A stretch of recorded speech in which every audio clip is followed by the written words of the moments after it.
Hey guys, in this video, we're going to take a look at how you can show a calendar on the always on display lock screen on the Samsung Galaxy S22 series. First, let's go back to the home screen by tapping on the home button at the bottom of the screen.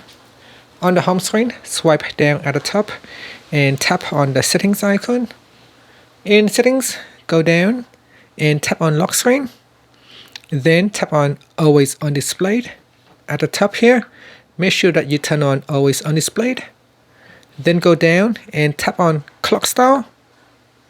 Next, tap on the more button. And then in here, tap on the calendar clock style. And that's it. Now you can tap on the back key and then tap on done. Then tap on the home button to return back to the home screen.